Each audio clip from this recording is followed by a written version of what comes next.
Hey guys, welcome back to New World Carpentry Solutions.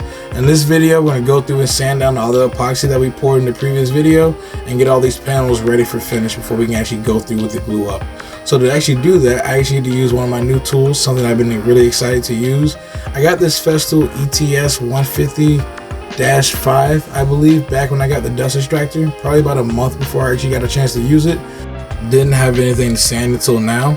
So now it's actually my first chance getting to bust it out, and I'm extremely excited.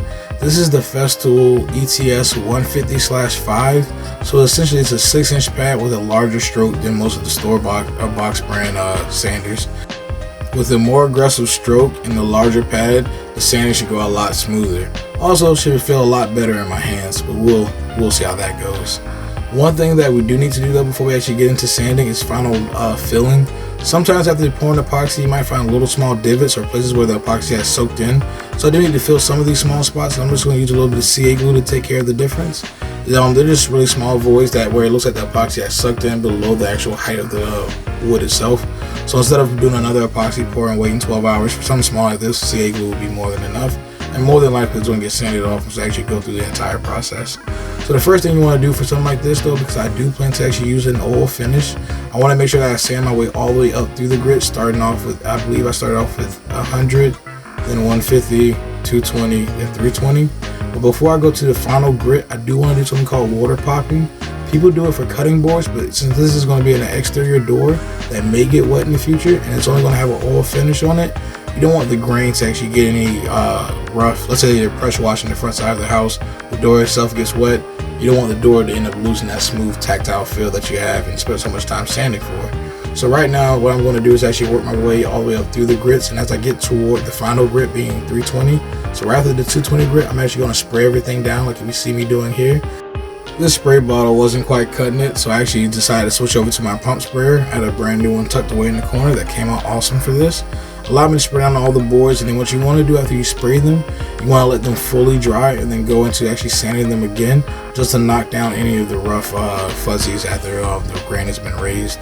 You do the same thing for cutting boards, but anything that you're going to put an oil finish on instead of like a poly or something that's going to be a film finish, oil finishes still leave the wood pretty much exposed.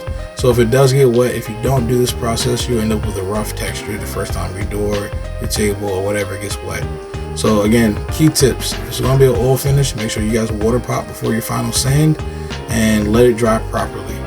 Also, water popping gives you a quick glimpse of what the wood is actually going to look like once you apply the finish. Because yeah, it actually looks amazing. You can see again how the grain was a duller brown color just before it got wet, and after getting wet it turns to this bright vibrant reddish color. It's going to dull back down as it dries out, but again, this is just a glimpse of what it's going to look like once you actually apply the finish. Well, another key tip though is once you actually have everything sprayed, you definitely want to stack and sticker it as it dries. The reason why I'm doing this is because all my panels are ½ an inch thick. So to keep these glue ups from actually cupping or bowing after they dry out, I might actually let these sit overnight. I can't remember exactly what I did, but I make sure that I stack and sticker them, one, so air can get to both sides of the panel, and secondly, so I can put something heavy on top of it. I want to make sure that these do not have a chance to cup or bow, so I'm actually going to take some leftover LVP flooring that I have and lay it on top. That way, as it dries overnight, you don't have to worry about your boards or your panels starting to go through the cup or bow process. Because there's nothing worse than coming back out to the shop and finding a potato chip sitting on your bench first thing in the morning.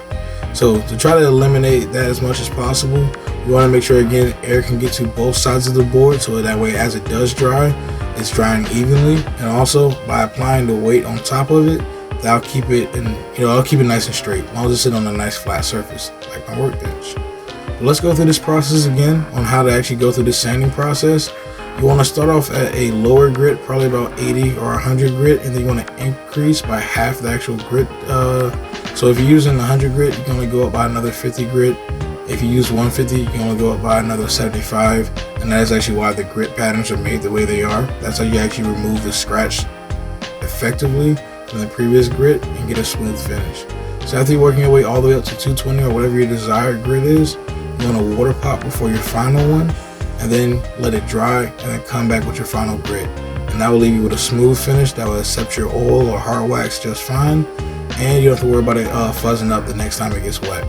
But if you guys have enjoyed, please make sure you guys leave a like, comment, and subscribe, and I'll see you guys in the next one. Peace.